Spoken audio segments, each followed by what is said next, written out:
오늘 아침 우리에게 주시는 하나님의 은혜의 말씀은 욥기 6장 1절에서 7장 21절까지의 말씀입니다. 오늘 본문은 욥기에서 욥의 두 번째 연설에 해당되는 부분입니다. 그런데 6장과 7장 말씀을 다 읽을 수 없기 때문에 시간 관계상 내용적으로 가장 중요한 부분만을 발췌해서 읽도록 하겠습니다. 먼저 욥기 6장에서 7장까지는 크게 세 부분으로 나누어 볼 수 있습니다. 첫 번째는 6장 1절에서 13절까지에 해당되는 부분으로서 이 부분은 욥의 절망과 항변에 대해서 기록하고 있습니다. 두 번째 부분은 6장 14절에서 30절까지의 부분인데 이 부분은 친구에 대한 실망과 분노를 기록하고 있습니다. 세 번째는 7장 1절부터 마지막 절인 21절까지 해당되는 부분으로서 이 부분은 하나님께 대한 원망이 기록되어 있는 것입니다. 6장 1절부터 13절까지 핵심적인 단락은 6장 8절에서 10절이라고 할 수 있겠습니다. 다 같이 봉독하겠습니다. 하나님이 나의 구하는 것을 얻게 하시며 나의 사모하는 것 주시기를 내가 원하나니 이는 곧 나를 멸하시기를 기뻐하사 그 손을 들어 나를 끊으실 것이라. 그러할지라도 내가 오히려 위로를 받고 무정한 고통 가운데서도 기뻐할 것은 내가 거룩하신 이의 말씀을 거역지 아니하였음이니라. 6장 14절에서 30절까지의 핵심적인 본문은 6장 14절에서 15절 그리고 6장 21절에서 24절까지의 말씀입니다. 각각의 말씀을 봉독하겠습니다. 피곤한 자 곧 전능자 경유하는 일을 패한 자를 그것이 불쌍히 여길 것이오늘 나의 형제는 내게 성실치 아니함이 시냇물의 마름 같고 개울의 잦음 같구나. 너희도 허망한 자라 너희가 두려운 일을 본즉 겁내는구나. 내가 언제 너희에게 나를 공급하라 하더냐. 언제 나를 위하여 너희 재물을 예물로 달라더냐. 내가 언제 말하기를 대적의 손에서 나를 구원하라 하더냐. 포악한 자의 손에서 나를 구속하라 하더냐. 내게 가르쳐서 나의 허물된 것을 깨닫게 하라. 내가 잠잠하리라. 7장 1절에서 21절까지 핵심 구절은 7장 11절 말씀입니다. 봉독하겠습니다. 그런즉 내가 내 입을 금하지 아니하고 내 마음의 아픔을 인하여 말하며 내 영혼의 괴로움을 인하여 원망하리이다. 이것이 6장에서 7장까지의 대표적인 구절들이라고 할 수 있겠습니다. 이제 중요한 부분들을 말씀을 드리도록 하겠습니다. 먼저 6장 3절을 보시겠습니다. 6장 2절과 3절을 보시면 나의 분한을 달아보며 나의 모든 재앙을 저울에 둘 수 있다면 바다 모래보다도 무거울 것이라. 그러므로 하여 나의 말이 경솔하였구나. 이렇게 욥이 말하고 있습니다. 욥이 지금 나의 말이 경솔하였구나. 자신의 첫 번째 연설에 대해서 말하면서 자신의 말이 경솔하였구나 이 말을 번역할 때 성급하였다, 거칠었다 이렇게 말하고 있는 것입니다. 욥은 지금 이렇게 극한의 고통을 겪고 있으면서도 자신의 말이 조금 과했다라고 솔직하게 인정하는 그런 인격과 신앙의 사람이었다는 것입니다.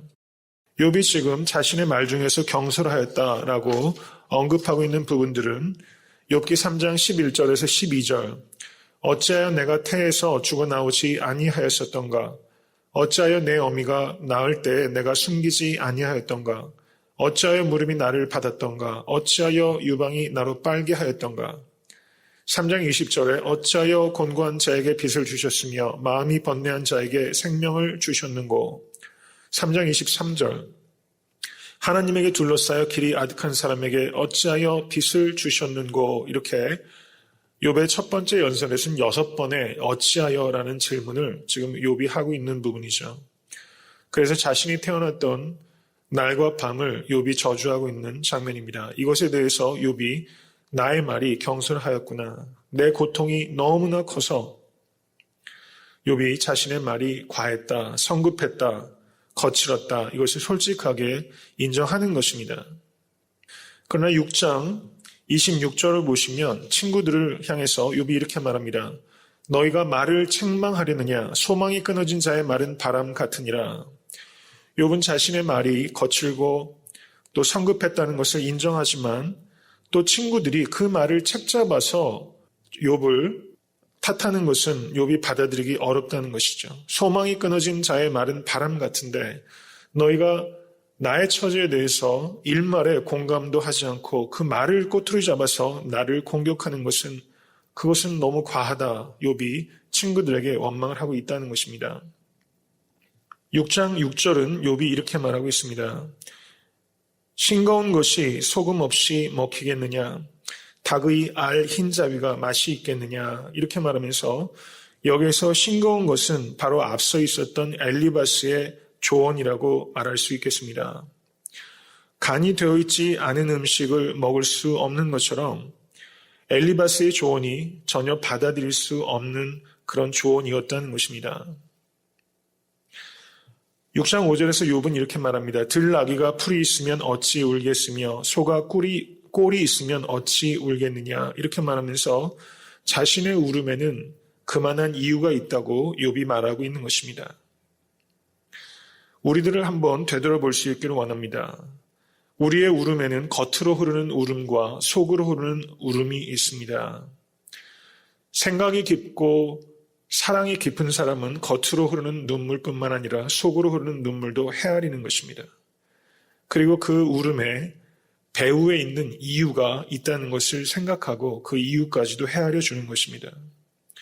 욥은 지금 그렇게 말하고 있는 것이죠. 들나귀가 풀이 있으면 어찌 울겠으며 소가 꼴이 있으면 어찌 울겠느냐. 정말 애틀란타 섬기는 교회는 겉으로 흐르는 울음, 속으로 흐르는 울음, 그 울음에 배후에 있는 이유까지도 헤아릴 수 있는 그런 사랑이 충만한 공동체가 되기를 간절히 소원합니다. 6장 8절에서 10절까지는 이 첫 번째 6장 1절에서 13절까지의 핵심적인 단락이라고 말씀드렸습니다. 여기에서 욥이 구하고 사모하는 것은 자신의 멸함, 자신의 죽음이었습니다. 그런데 6장 10절을 보시면 욥이 이렇게 말하고 있습니다. 무정한 고통 가운데서도 기뻐할 것은 내가 거룩하신 이의 말씀을 거역치 아니하였음이니라. 이렇게 말하면서 욥이 지금 무정한 고통을 당하고 있고 또 자신을 차라리 멸해달라고 이렇게 간구하고 있음에도 불구하고 그런데도 하나님을 거룩하신 이라고 고백하고 있다는 사실입니다. 욥은 하나님의 전능하심을 또한 고백했습니다. 6장 4절을 보시면 전능자의 살이 내 몸에 박힘에라고 말하면서 하나님의 전능하심을 고백했습니다. 또한 7장 22절을 보시겠습니다. 7장 20절을 보시면 사람을 감찰하시는 자여라고 말하면서 하나님께서 사람을 감찰하시는 이라는 것을 고백하고 있는 것이죠. 욥은 지금 자신의 극한적인 고통 속에서도 하나님은 전능하신 분이십니다. 하나님은 거룩하신 분이십니다. 하나님은 감찰하시는 분이십니다. 라는 하나님의 성품에 대한 인정과 고백 그리고 찬양이 있다는 것이죠. 욥의 문제는 자신이 갖고 있는 신앙과 자신이 겪고 있는 체험 사이의 괴리감에 있다는 것입니다.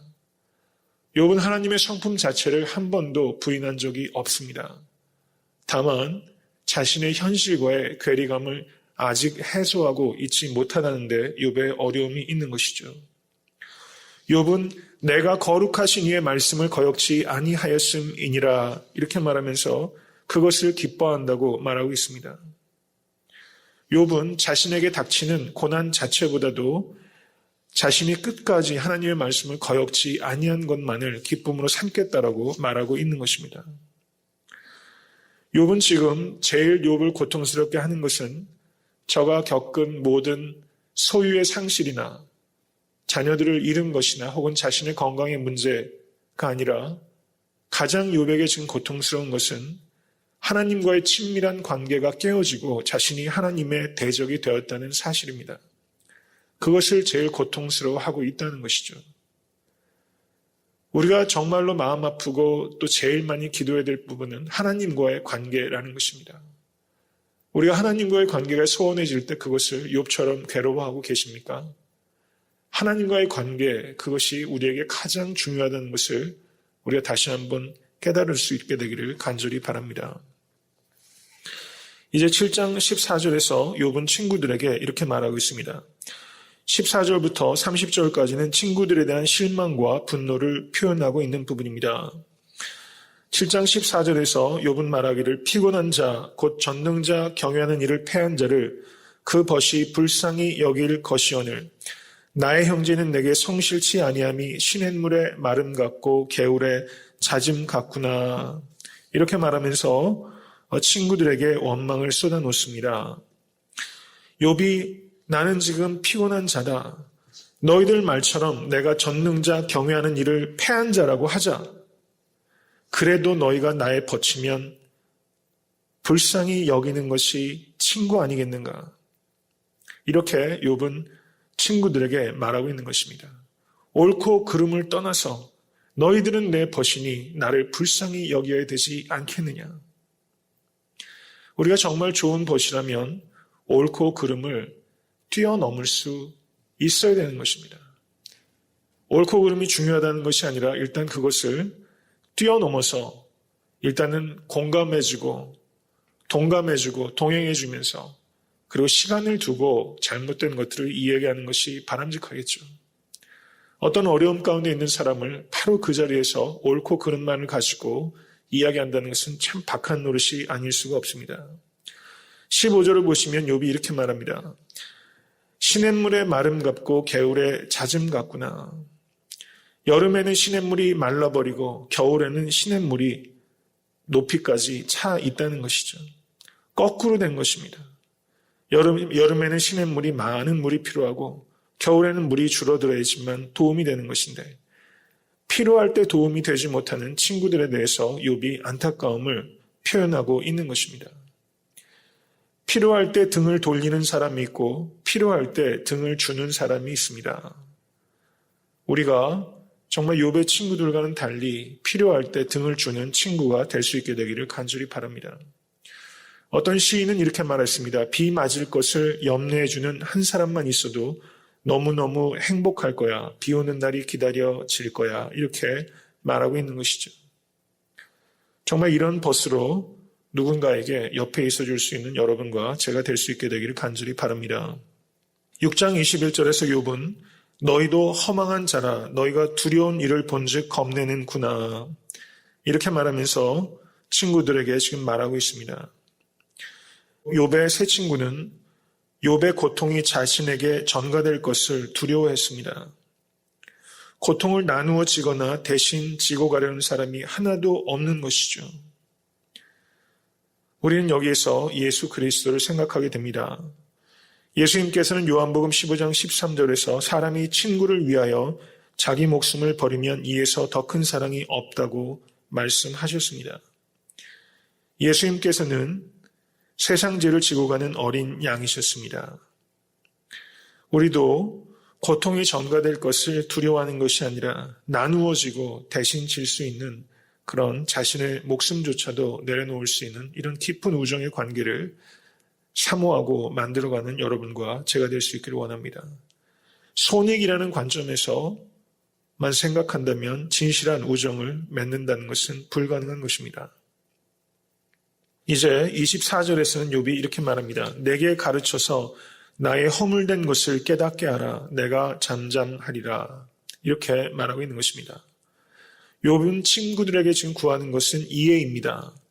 그런데 25절을 보시면 옳은 말은 어찌 그리 유력한지 그렇지만 너희의 책망은 무엇을 책망함이뇨 이렇게 말하고 있는 것이죠. 이해를 구하는 친구에게 이 세 친구들은 욥에게 책망을 하고 있는 것입니다. 욥은 지금 고통으로 신음하고 있습니다. 그런데 세 친구는 욥에게 고독까지 더해주고 있는 것입니다. 이제 7장 1절부터 7장 마지막 절까지는 하나님께 대한 욥의 원망의 기록입니다. 7장 11절을 보시겠습니다. 그런즉 내가 내 입을 금하지 아니하고 내 마음의 아픔을 인하여 말하며 내 영혼의 괴로움을 인하여 원망하리이다. 이렇게 말하고 있는 것이죠. 근데 욥기 1장 22절을 보시면 하나님을 향하여 어리석게 원망하지 아니하니라.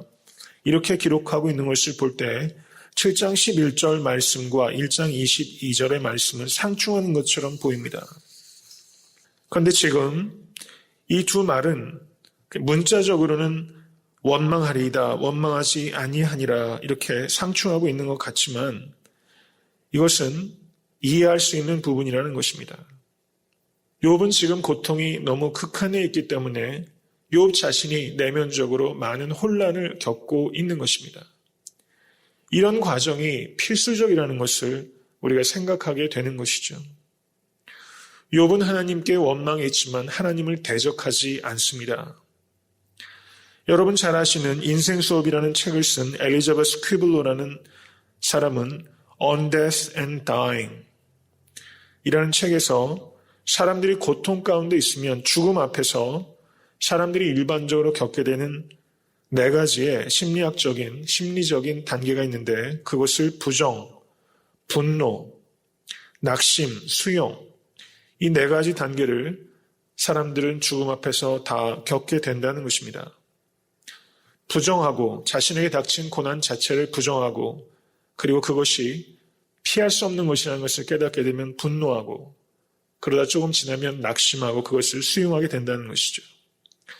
지금 7장 11절에서 욥이 내 영혼의 괴로움을 인하여서 원망하리이다. 이것은 욥이 하나님께 대해서 분노하고 있는 것입니다. 모든 인간들이 그러했다는 것처럼 욥 역시 이런 심리적인 단계를 거치고 있는 것입니다. 사랑의 반대는 분노가 아니라 증오와 무관심이라는 것을 우리가 깊이 생각해야 되는 것입니다. 욥이 지금 7장 11절에서 보이는 하나님께 대한 분노는 욥과 하나님과의 관계가 회복되는데 필연적인 과정이라는 것을 우리가 깨닫는 것이 중요합니다. 분노도 파괴적인 적대감이 있습니다. 그러나 7장 11절에 욥의 이 분노는 파괴적인 적대감이 아니라 이 관계가 회복되는 데 필요한 창조적인 분노라는 것을 우리가 생각할 수 있는 것입니다. 그리고 하나님께서는 욥의 이 원망과 분노를 수용하셨습니다. 그래서 1장 22절에 하나님을 향하여 어리석게 원망하지 아니하니라. 하나님께 원망을 7장 11절에서는 했지만 이것은 어리석은 원망이 아니라고 이렇게 이해할 수 있다고 저는 생각하는 것입니다. 하나님께서는 모든 것들을 다 잃고 극심한 고통 가운데서 절규하고 분열적인 그런 스테이지를 겪을 수밖에 없는 인간의 연약함, 욥의 연약함을 이해하시고 받아들이고 있다고 저는 믿습니다. 그리고 16절에 욥은 다시 한번 이렇게 말합니다. 내가 생명을 싫어하고 항상 살기를 원치 아니하오니 나를 놓으소서 내 날은 헛것이니이다. 욥은 지금 나를 버려달라고 자신의 생명이 너무 싫다고 지금 하나님께 울부짖고 있는 것입니다. 그리고 7장 마지막 절에서도 이렇게 말합니다. 주께서 어찌하여 내 허물을 사하여 주지 아니하시며 내 죄악을 제하여 버리지 아니하시나이까. 내가 이제 흙에 누우리니 주께서 나를 부지런히 찾으실지라도 내가 잊지 아니하리이다. 욥은 계속해서 하나님을 주님이라고 고백하고 있는 것입니다. 욥은 계속해서 하나님 앞에서 울고 있는 것입니다. 그런데 욥의 희망은 하나님 앞에서 울고 있다는 사실입니다. 하나님 앞에서 울 때 희망이 시작되는 것입니다. 우리의 고난도 그 이유를 다 알지 못합니다. 삶 속에서 그 고난의 이유를 알아지는 것도 있고 또 많은 고난은 그 이유를 알지 못할 것입니다. 그러나 하나님 앞에서 우리가 울 때 거기에 희망이 있고 하나님 앞에 원망을 할 때도 하나님의 거룩하심과 하나님의 전능하심과 하나님의 감찰하심을 고백하시면서 하나님 앞에 울 수 있다면 하나님께서는 우리의 원망과 분노를 수용하시고 우리에게 구원의 손길을 내려주실 것을 믿으실 수 있게 되기를 간절히 바랍니다.